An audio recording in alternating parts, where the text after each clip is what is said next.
Ahora sí, vamos a comenzar entonces con nuestro repaso o resumen. En primer lugar, debemos recordar que estamos trabajando con lo que es la unidad 2, denominada construcción de requerimientos e indicadores. Dentro, dentro de esta segunda unidad, nuestro tema 2.1 se denominaba sustentación y revisión de trabajos grupales. Aquí estuvimos viendo varios aspectos relacionados con los diferentes elementos que deberíamos tomar en cuenta, especialmente a la hora de defender una tesis.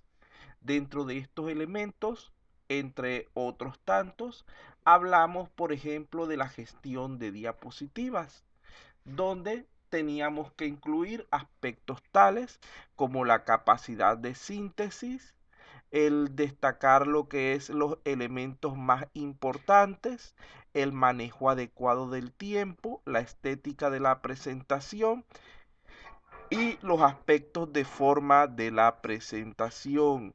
Entonces, aquí estarían lo que es la parte de las diapositivas. También hablamos de ciertos factores personales.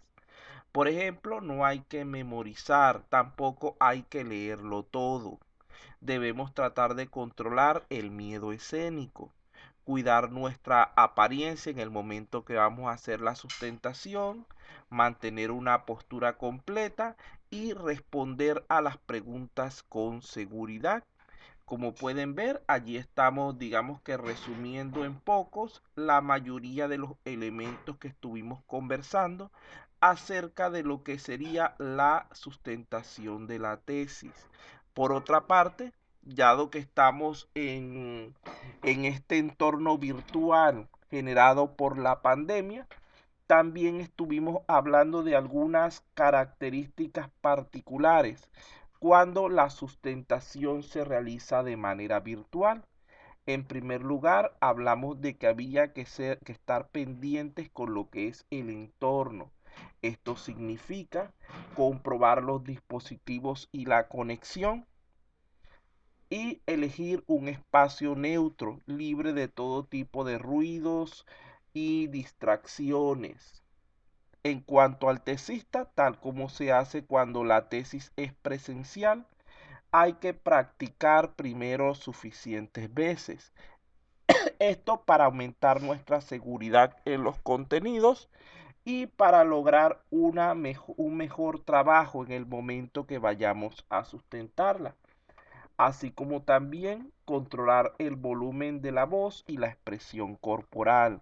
Recuerden que actualmente tenemos como ventaja el hecho de que contamos con muchas herramientas digitales que nos permiten incluso grabar esas prácticas de la tesis, de la sustentación, para luego poder visualizarlas y así tratar de corregir los errores que podamos detectar para ir mejorando en perspectiva hacia lo que es nuestra defensa final. Por otra parte, cuando estamos hablando de lo que es la defensa de nuestra tesis, no solamente debemos tomar en cuenta las habilidades duras, es decir, ese conjunto de conocimientos que hemos obtenido, tanto del proceso formativo curricular como del mismo desarrollo de la investigación, sino que también son sumamente importantes las habilidades blandas. En este caso estaríamos hablando de la combinación de actitudes que hacen a la persona más capaz para relacionarse, para interactuar de manera efectiva con otros. Entonces nosotros si queremos hacer una buena defensa, una buena sustentación de nuestras tesis, de nuestros proyectos, debemos combinar ambos componentes para así sacar el mayor provecho posible de ellos. Por otro lado, recordemos que una tesis no es lo mismo que una exposición. Nosotros cuando vamos a exponer simplemente lo que hacemos es resumir una serie de contenidos, presentarlos de manera gráfica y expresar fluidez con respecto a los mismos. Muchas veces inclusive podemos valernos de la memorización, pero cuando estamos ante una sustentación debemos más bien demostrar dominio. Aquí estaríamos hablando de aspectos tanto metodológicos como temáticos referidos a los conceptos de esa investigación, de ese estudio. Debemos conocer en profundidad sus contenidos y ser capaces de explicarlo de manera adecuada. Por otra parte, cuando vamos a la sustentación de la tesis, debemos estar pendientes de realizar ciertas actividades previas. Primero hay que conocer las exigencias. Hay que saber cuánto tiempo vas a tener para presentar la tesis, cuántas diapositivas aproximadamente deberías llevar, cuáles son los requerimientos de los distintos jurados y de la universidad, etcétera, para así poder tener un mayor control sobre lo que estamos haciendo.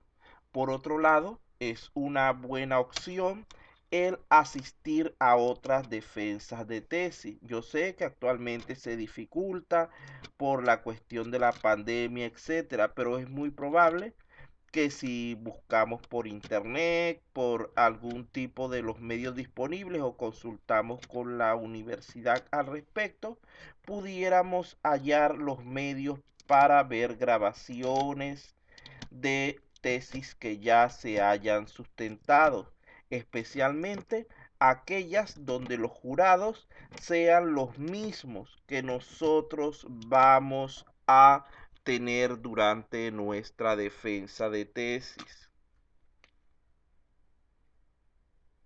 En tercer lugar, hay que prepararse adecuadamente. No podemos dejar los detalles para última hora. Debemos verificar bien todo lo que es las diapositivas, debemos haber estudiado en profundidad los contenidos, debemos llevar una copia adicional del material por si acaso, debemos verificar que antes de comenzar la presentación todos los equipos, los proyectores, la conexión de red se encuentre funcionando correctamente, etcétera. Ya que todos estos detalles pueden influir negativamente en el desarrollo de nuestra sustentación. Durante la sustentación, como ya hemos dicho, debemos procurar mantener la calma, mostrar seguridad cuando estemos defendiendo nuestros contenidos. Esto, en pocas palabras, para la parte de sustentación, seguían ciertos elementos como un ejemplo de tesis, pero eso no va a estar incluido en la evaluación, así que lo omití aquí. El segundo tema de esta unidad se denomina construir los requerimientos del software. Dentro de este tema, lo primero que llega a nuestra mente es la idea de que la comunicación es esencial para el correcto levantamiento de los requerimientos y estos a su vez son indispensables para el exitoso desarrollo de software. Como recordarán entonces, si nosotros no levantamos correctamente esos requerimientos, si nosotros no nos comunicamos correctamente con ese cliente, con esos usuarios para obtener la información que necesitamos, entonces va a ser imposible el desarrollar aplicaciones de calidad, porque a final de cuentas no vamos a satisfacer realmente las necesidades que se plantean, sino más bien nuestras ideas, nuestros criterios personales, y eso sería un error sumamente grave. Por otro lado, esto nos lleva a pensar también que los requerimientos son las bases fundamental cuando estamos en un proceso de desarrollo de software. los cuales van a definir la manera en la que vamos a aplicar esas destrezas, esas habilidades, esas herramientas con las que cuenta el equipo de desarrollo de software, permitiéndonos a final de cuentas construir un software exitoso.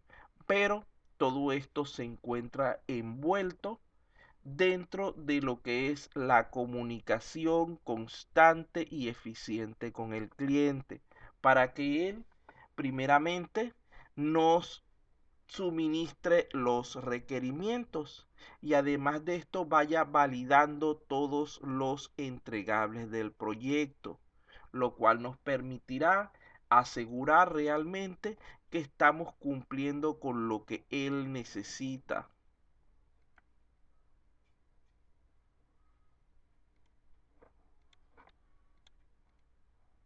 Aquí tenemos algunos factores relacionados con la mala administración de requerimientos. Vean que en primer lugar estaría la falta de participación del usuario. Aquí estamos hablando de una mala comunicación. Esto normalmente está más vinculado a las metodologías tradicionales, donde se acostumbraba que el cliente simplemente participara al principio y al final del proyecto, donde en las etapas intermedias este no tenía arte ni parte. Y esto llevaba a que a final de cuentas la mayoría de las veces los requerimientos no coincidieran con las necesidades del usuario. En segundo lugar, estaría el establecimiento de requerimientos incompletos, ambiguos o inconsistentes, lo cual igualmente afectaría todo lo que es el proceso de desarrollo. Es como cuando estamos construyendo un edificio. Si elaboramos las bases con material de mala calidad, vamos a ver que con el tiempo, a medida que se avance, ese edificio va a terminar derrumbándose por carecer de un buen soporte. En tercer lugar, tendríamos el mal manejo de cambios en los requerimientos. Muchas veces puede ser posible que los requerimientos iniciales hayan sido establecidos de manera correcta, pero que en el transcurso del proceso de desarrollo surjan nuevas necesidades o tengan que modificarse los criterios iniciales. Si nosotros no somos capaces de manejar correctamente este tipo de situaciones, vamos también a tener graves problemas durante lo que es nuestro desarrollo de software.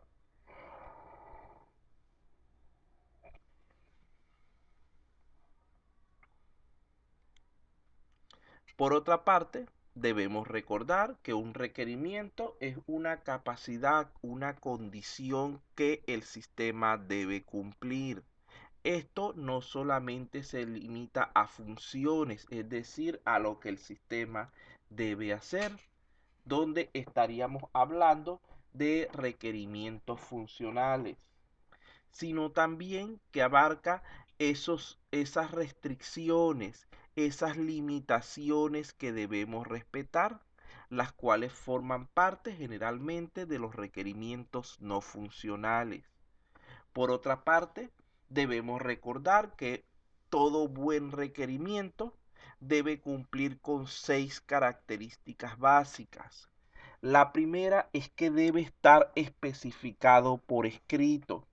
Esto para evitar posibles malos entendidos a futuro. Y asimismo, cualquier modificación, cualquier cambio que se realice a futuro también debe ser registrado por escrito para que esto sirva como herramienta para la validación final del sistema y evite cualquier tipo de conflictos entre las partes. En segundo lugar, todo requerimiento debe, debe tener la posibilidad de que sea aprobado. porque si nosotros no podemos evaluar el requerimiento, tampoco podemos saber si realmente se está cumpliendo. Por ello es que es necesario que los requerimientos siempre se puedan probar, siempre se puedan evaluar. Deben ser consistentes. Esto lo que implica es que un requerimiento no debería poder chocar con otro, no debería haber contradicciones entre requerimientos.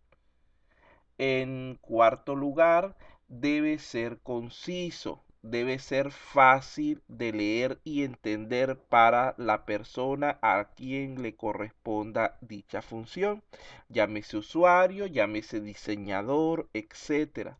Debe ser lo más comprensible posible. No puede ser ambiguo, debe tener una única interpretación y debe ser completo, debe contar con suficiente información para que pueda ser aprovechado correctamente. Entonces, allí tendríamos las principales características de un requerimiento.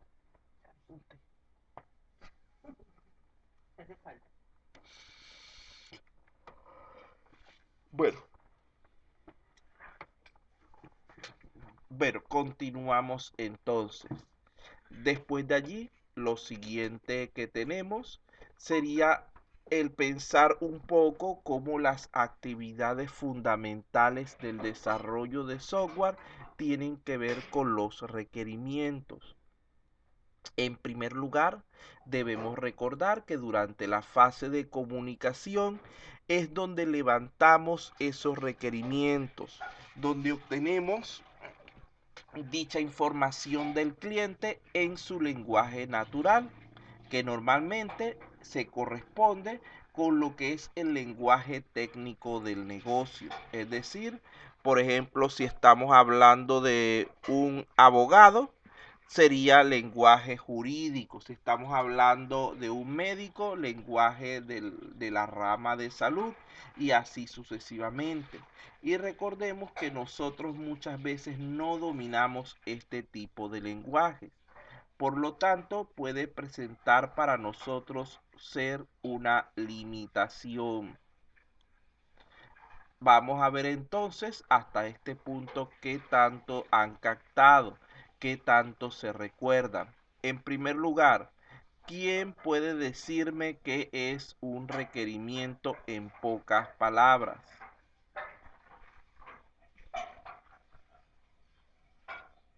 Voluntarios si no los nombro yo, así que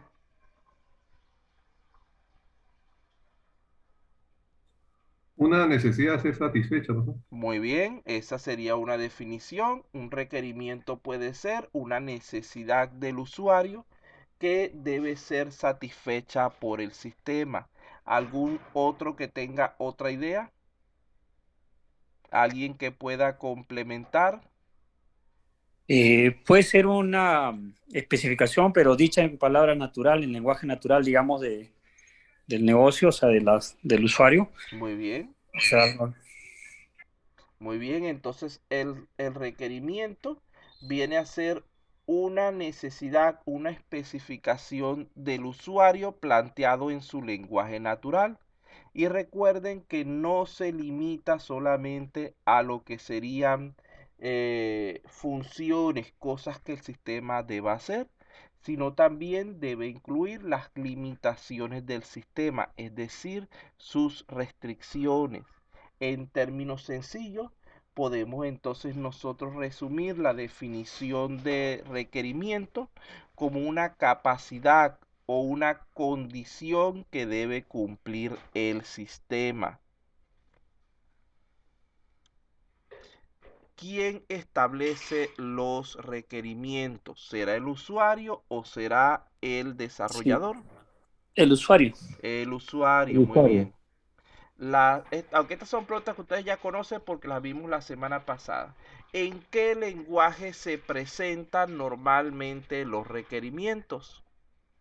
Natural ¿Lenguaje del natural negocio, del sí. usuario o lo que es lo mismo el lenguaje del negocio? ¿Cómo se clasifican habitualmente los requerimientos? ¿Cuáles son sus dos categorías? Funcionales y no funcionales. Muy bien, hasta este punto solamente hemos visto esas dos, funcionales y no funcionales. ¿Con qué actividad fundamental está vinculada la generación de requerimientos? Comunicación. Comunicación, muy bien. Entonces, muchas gracias por su participación a las personas que contestaron.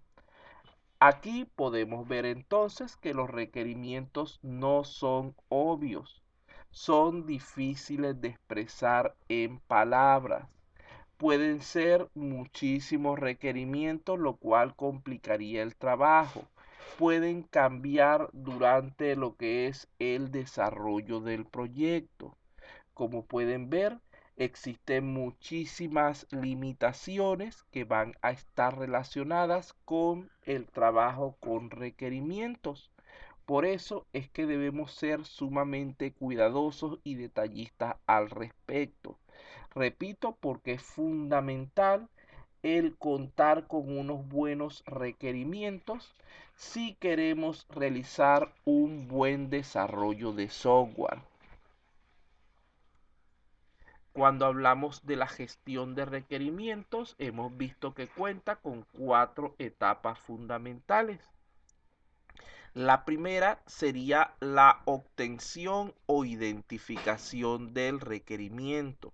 Es lo que realizamos normalmente durante la etapa de comunicación, donde el usuario o el cliente nos va a indicar qué es lo que realmente él necesita, qué es lo que él espera que nosotros construyamos. Luego tendríamos el análisis, que sería realmente un proceso de comprensión, de entendimiento del significado y de las implicaciones de los diversos requerimientos. Esto está relacionado, es una mezcla entre algo del proceso de comunicación y algo del proceso de planeación. Entonces, esta fase de análisis es como un resultado intermedio entre la comunicación y la planeación. El siguiente elemento sería la especificación. Esta simple y sencillamente lo que busca es convertir esos requerimientos del lenguaje natural del usuario a una forma técnica que nos sea útil para lo que es el desarrollo del software.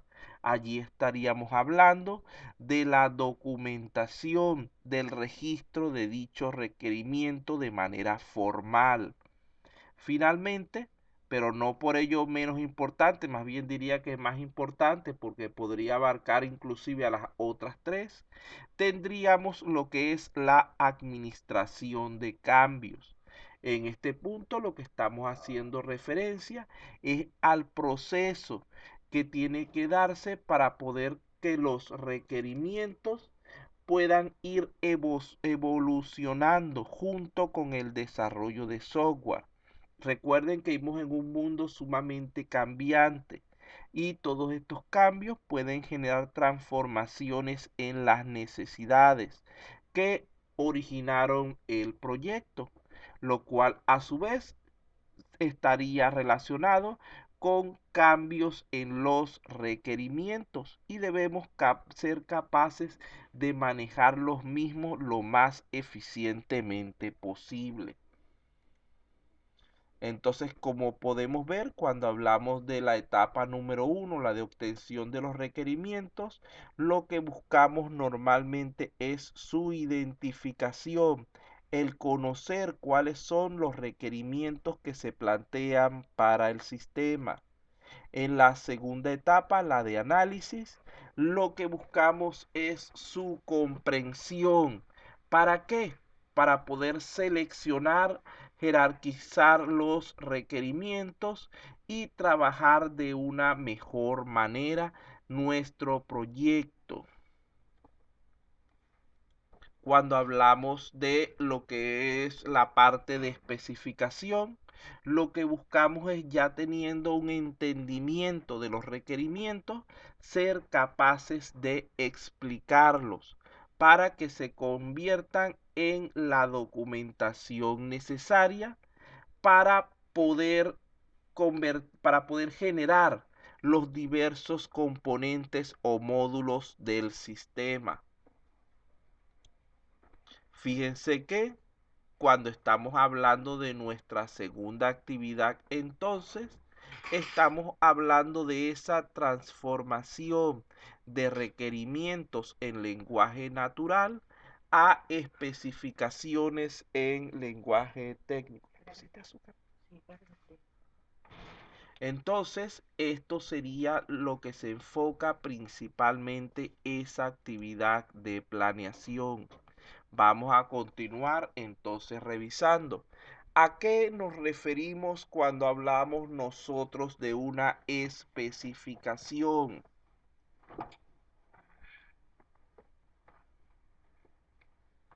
¿A qué estaríamos haciendo referencia o qué es una especificación?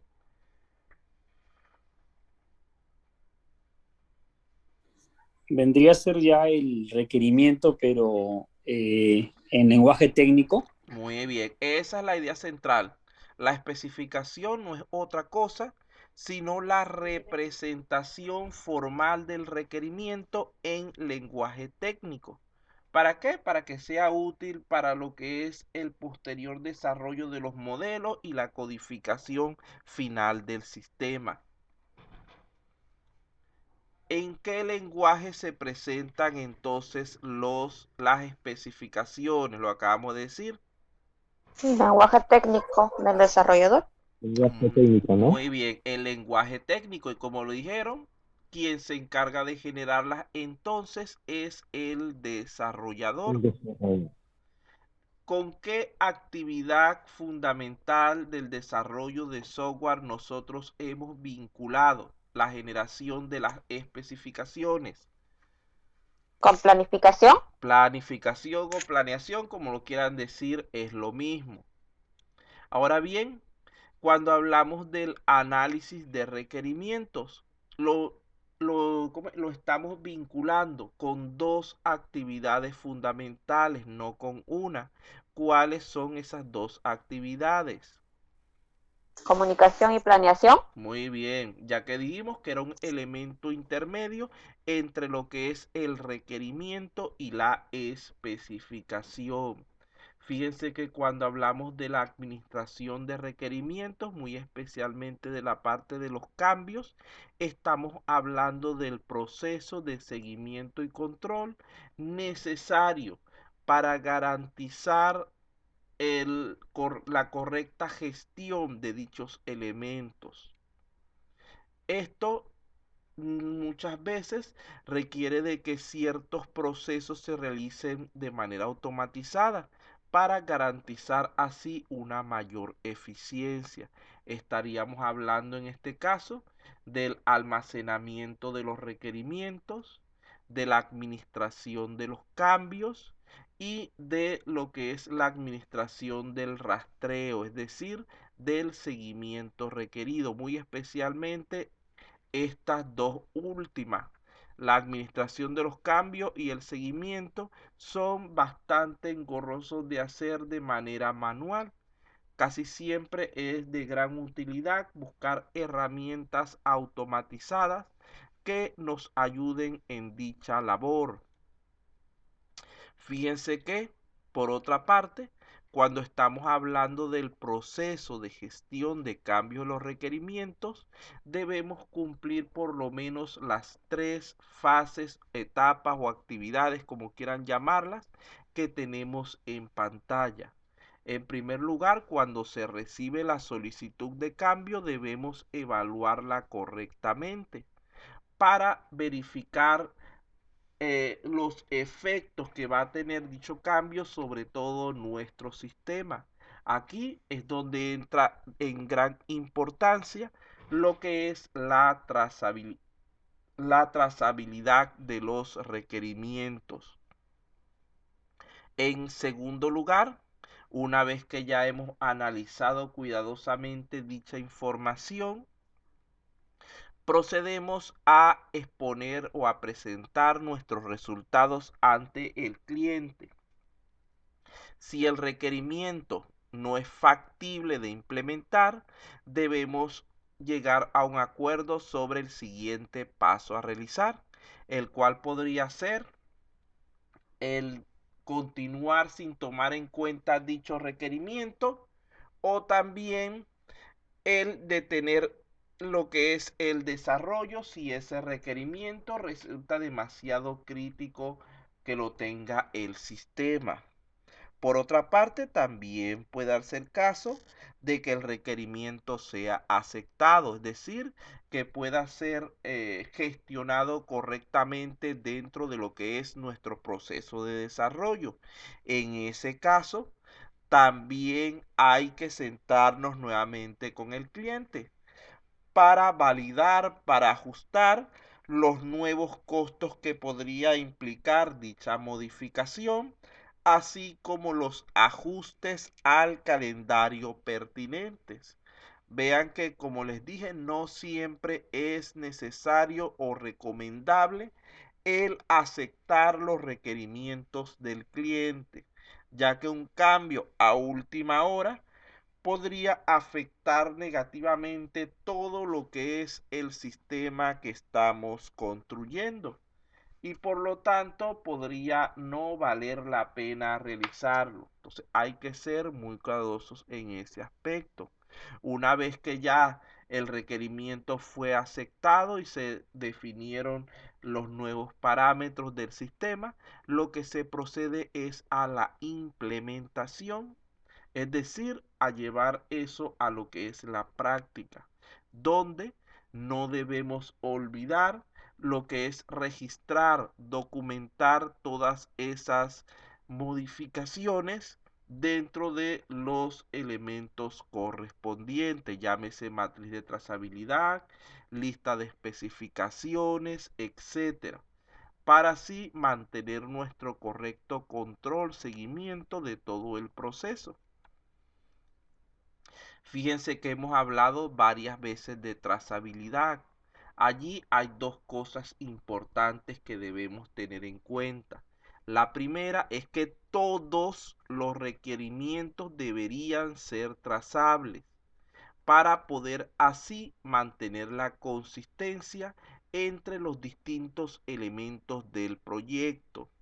La segunda es que decimos que un requerimiento es trazable solo cuando se pueden identificar todas las partes del producto relacionadas con dicho requerimiento. Digamos que no podemos considerar correcta una trazabilidad parcial. De aquí, el siguiente aspecto de nuestro contenido sería la viabilidad de los requerimientos. Como ustedes recordarán, hasta este momento nosotros solamente habíamos planteado una clasificación de los requerimientos según su funcionalidad en funcionales y no funcionales. Pero cuando hablamos en términos de nivel de cumplimiento, esto cambiaría lo que es el criterio, donde surgiría una nueva clasificación. Podemos entonces en este punto pensar primeramente en requerimientos obligatorios. Son aquellos solicitados por el cliente de manera expresa y que el sistema debe tenerlos sí o sí para poder trabajar. No pueden faltar dentro de nuestro proceso de desarrollo los requerimientos obligatorios en ningún momento. Los requerimientos recomendables son propuestos generalmente por el desarrollador. Están vinculados muchas veces a elementos no funcionales o a funciones que el cliente no se había tomado en cuenta, las cuales van a permitir mejorar el funcionamiento del sistema, por lo cual debería procurar realizar su implementación, pero estas van a ser en todo momento cuestión de discutir, de acordar con el cliente antes de su implementación. Repito, se los he dicho varias veces, nosotros no debemos añadir funciones, elementos, etcétera, sin la previa autorización de nuestro cliente, porque podría convertirse en conflicto y en trabajo perdido de nuestra parte. Finalmente, tenemos los requerimientos de tipo opcional. Son aquellos que el cliente solicita y que no son necesarios para el funcionamiento del sistema. Son, vamos a decirlo así, caprichos, son ideas que tiene el cliente. Por ejemplo, colores, disposición de los elementos y cualquier otro elemento por ese estilo. Estos se deben dejar para último momento, implementándose solo si es posible al final, si alcanza el tiempo, si alcanza el presupuesto, los recursos, etcétera. Hay que dar prioridad siempre a los requerimientos en ese orden. Primero los obligatorios, luego los recomendables y después los de tipo opcional. Por otra parte, también hablamos acerca de la interfaz de usuario. Dijimos que la interfaz de usuario era un requerimiento funcional o no funcional.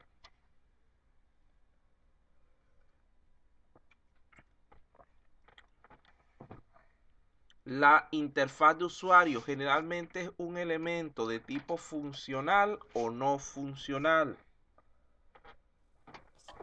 ¿No funcional, profesor? No funcional. No funcional porque realmente el usuario no nos define cómo nosotros debemos presentar esa interfaz. Él puede que nos dé alguna sugerencia, pero es un componente que queda mayormente a criterio del equipo de desarrollo. Es indispensable, es uno de los más importantes dentro del sistema, porque es el único componente que permite al usuario interactuar con los diversos módulos, con los diversos elementos de ese sistema que estamos planteando.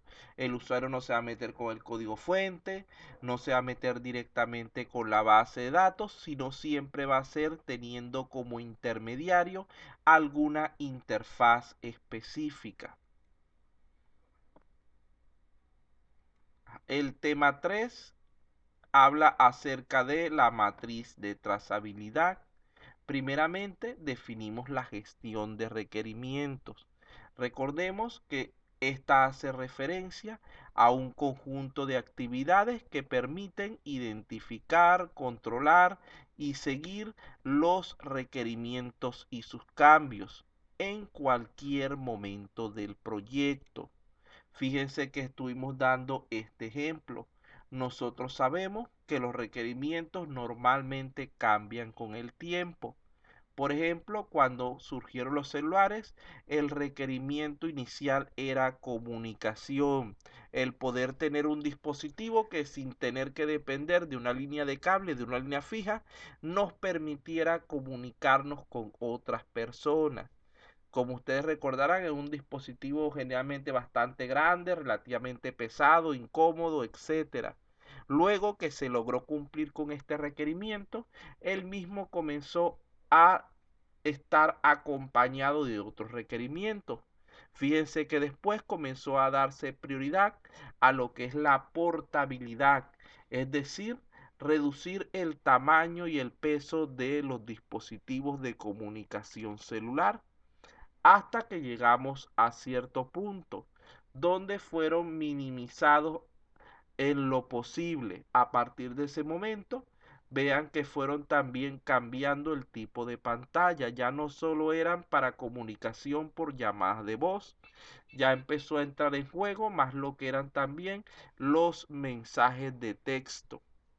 Luego de allí, las personas no se conformaron con un dispositivo que simplemente hiciera llamadas y mensajes de texto. Comenzaron a solicitar funciones adicionales. Vean que se pasó de una pantalla monocromática a pantallas a color. Se fueron colocando pantallas más grandes y con mayor capacidad para diferentes elementos. Sobre todo, un cambio importante fueron las pantallas táctiles, los cuales redujeron considerablemente esas limitaciones de interfaz que estuvieron presentes por tanto tiempo. Luego de allí, como pueden ver, fueron creciendo las necesidades de funcionalidad. Ya muchas veces no importaba tanto el tamaño, sino la capacidad, las diferentes aplicaciones que se fueran pudiendo utilizar con dicho dispositivo. Finalmente, el requerimiento principal pasó a ser la potencia. Vean que actualmente inclusive hay muchos celulares de tamaño más grande con una pantalla que les permite realizar otras funciones, otras actividades adicionales y con procesadores, cantidades de memoria RAM, etcétera, cada vez más cercanas a los dispositivos móviles tipo laptop, aunque por lo reducido del tamaño todavía no pueden alcanzarlo, pero igualmente tienen una mucho mayor potencia que sus antecesores.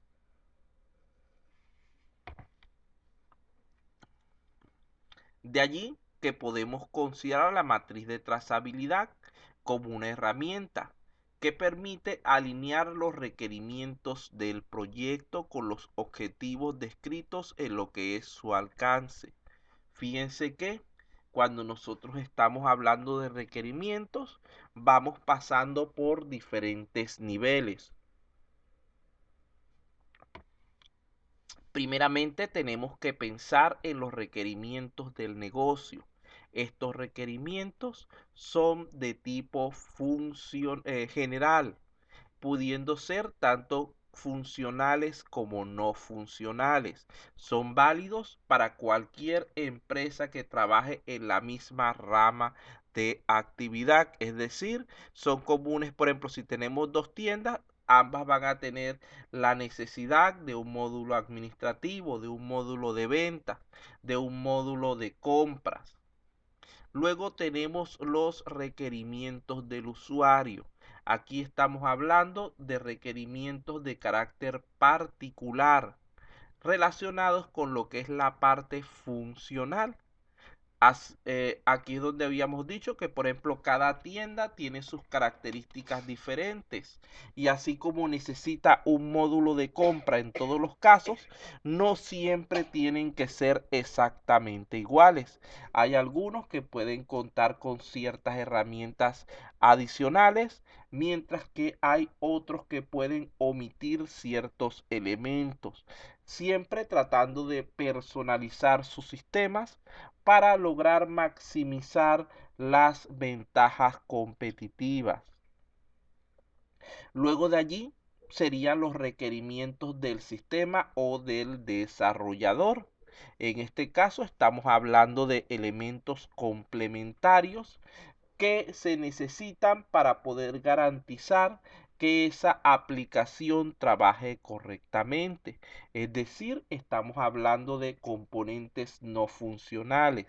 Todo este conjunto de información se recopila, se analiza y se convierte a especificaciones técnicas que sean de utilidad para poder luego generar los modelos y los prototipos del sistema que permitan la realización de las pruebas correspondientes con vista siempre a satisfacer las necesidades del usuario. Fíjense que entre los diferentes elementos que teníamos en esta parte del contenido de la matriz de trazabilidad estaban los estados de los requerimientos. Nosotros contamos, según el PMBOK, con diversos estados para nuestros requerimientos. Vamos desde el estado activo, que es aquel donde el requerimiento ya ha sido implementado y se encuentra en ejecución. Tenemos también un estado cancelado, que es cuando ese elemento activo se saca de labores es decir, se descarta o se inactiva temporalmente para poder hacerle algunas modificaciones, cambios, etcétera.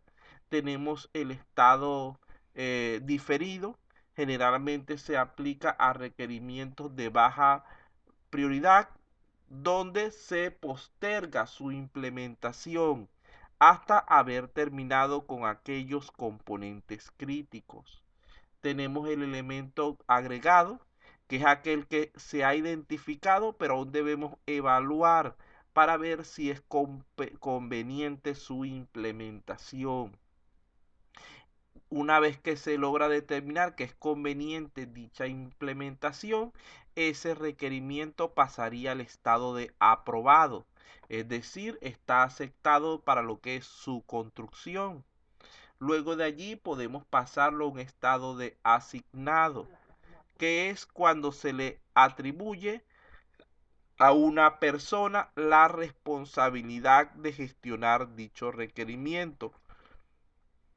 Y finalmente tenemos el estado completado, que es cuando el requerimiento ya ha sido construido en su totalidad, pero que aún por cualquier tipo de motivo no ha podido ser implementado. Bien sea porque estamos esperando el momento adecuado para hacer una parada del sistema, bien sea por X, Y motivo, lo que es esperando una autorización, lo que sea, pero ya está listo solamente de ser implementado.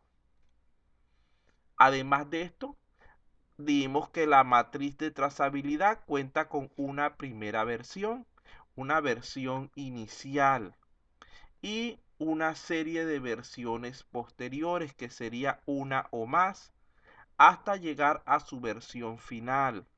Si el proyecto es sumamente sencillo, es posible que solamente tengamos una versión inicial y una versión posterior. Dependiendo de su complejidad, podemos tener tantas versiones intermedias como consideremos necesarias. Como podrán ver, cuando hablamos de la versión inicial, de la versión primera, es aquella que busca identificar las relaciones entre requerimientos.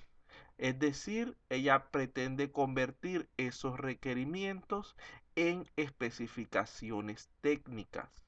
Mientras que la versión posterior lo que busca es verificar el cumplimiento de los requerimientos, es decir, validar que esas especificaciones técnicas que hemos generado sean capaces de cumplir con nuestros requerimientos del usuario. Finalmente, a nivel del tema 2.4, habla acerca de indicadores y métricas. Fíjense que lo primero que hicimos fue definir ciertos conceptos fundamentales, tales como métrica, que es un valor de referencia; medición, que es el valor real que tomamos del sistema en algún momento dado; tolerancia, que sería la variación que permitimos respecto a la métrica; rango permitido, que sería ese espacio, ese conjunto de valores válidos que se establecen en base a la tolerancia. La fiabilidad fue otro concepto que también revisamos, que es la capacidad del sistema para mantenerse funcionando correctamente a lo largo del tiempo.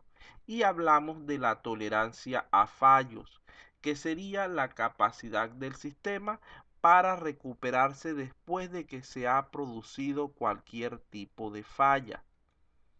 Fíjense que cuando hablamos de los tipos de tolerancia, hacemos referencia primeramente a la tolerancia total, que es aquella que se produce cuando el sistema es capaz de recuperarse al 100% después de haberse producido una falla. Tenemos lo que es la caída suave, que es aquella donde el sistema se recupera en forma parcial, es decir, reduce su rendimiento, algunas funciones dejan de trabajar, etc. Y tenemos lo que es el fallo seguro, que son paradas planificadas o controladas. generalmente para labores de mantenimiento. Hablamos también en este punto acerca de los indicadores, los cuales vienen a ser variables que intentan medir o valorar en forma cualitativa o cuantitativa algún suceso específico del sistema, para así apoyar lo que es el análisis del mismo y las acciones que se vayan a tomar posteriormente con dicha información. Fíjense que aquí estamos hablando de tres términos importantes. En primer lugar, tendríamos las variables, que son los elementos del sistema que realmente queremos estudiar, queremos verificar. Estas variables, como ustedes saben, generalmente no se pueden valorar de manera directa, sino que se generan una serie de indicadores que nos permitan su estudio. Estos indicadores a su vez estas dimensiones a su vez van a generar una serie de indicadores que son los que vamos a utilizar como medidas de estos elementos. ¿Por qué utilizamos indicadores? En primer lugar, para evaluar desempeño de un proceso. Y en segundo lugar, para identificar oportunidades de mejora. Esto creo que es algo bastante sencillo de poder entender. No creo que haga falta alguna explicación adicional. Vamos a continuar con el otro. Aquí tenemos 5 características fundamentales de los indicadores. En primer lugar, debe ser relevante. Esto quiere decir que debe estar relacionado con lo que estamos estudiando. Nosotros para un sistema de farmacia no vamos a tener un indicador de las notas de los alumnos, porque no es relevante para ese tema. En segundo lugar, debe ser entendible. No debe dar lugar a ambigüedades, a contradicciones. En tercer lugar, debe ser verificable. Es decir, que debe poderse controlar su cálculo, debe poderse probar, debe ser específico, debe estar relacionado con algún hecho, con un evento real que pueda ser medido, y debe ser confiable, debe tener suficiente precisión para que sea útil en el proceso de toma de decisiones. Vamos a terminar unas que faltan aquí y vamos al descanso. Aquí tenemos los pasos para trabajar con indicadores. Primero debemos diseñarlos, es decir, establecer sus motivos y características. Luego de allí debemos monitorearlos. Aquí estamos haciendo referencia no a la supervisión, sino a la toma de datos, a ese proceso de recolección de la información que queremos nosotros reflejar a través de nuestro requerimiento. Luego tenemos el seguimiento, que sería ese proceso de supervisión continua que deben llevar nuestros indicadores para así poder garantizar que realmente se están cumpliendo con las especificaciones, con los requerimientos del sistema que se han planteado para ello.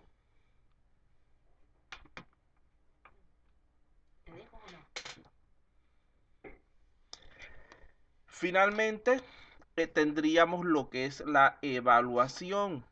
Esto debería ser un proceso constante para saber si ese indicador que hemos establecido continúa siendo válido para ese sistema, para esa situación que queremos estudiar.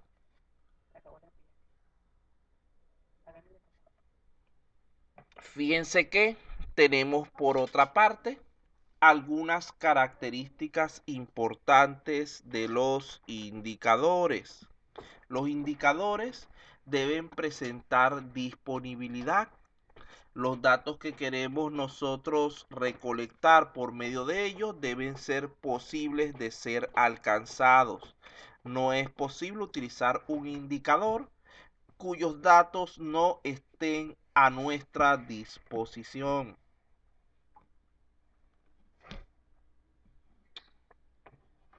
En segundo lugar, debemos mantener su simplicidad, debemos tratar de que sean lo más fáciles de entender posible, lo más específico posible, como dice la número 4.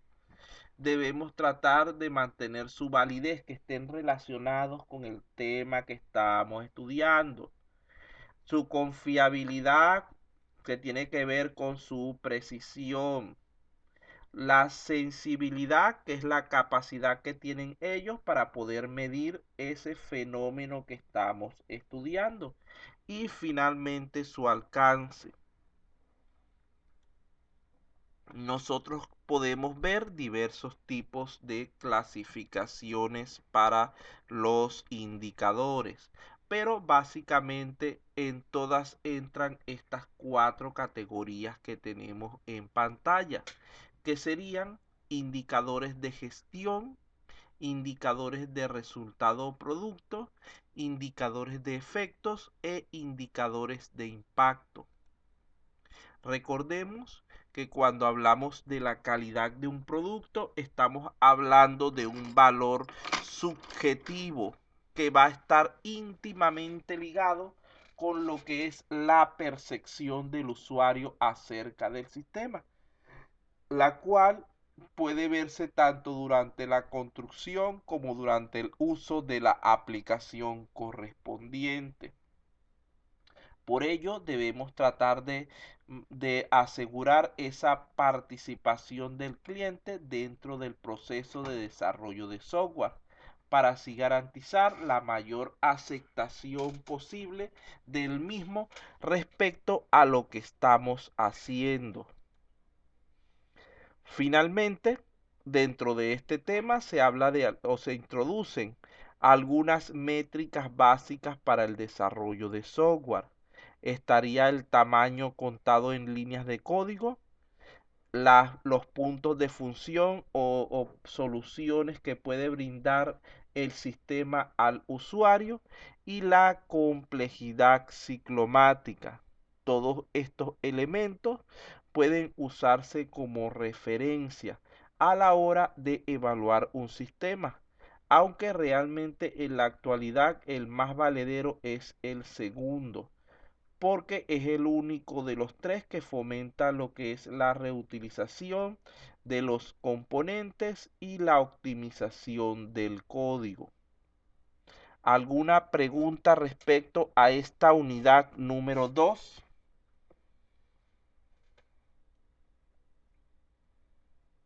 Está bien, profesor. Bueno, salimos entonces de este resumen. Vamos a tener por lo menos unos 7 minutos de descanso y volvemos en breve para continuar.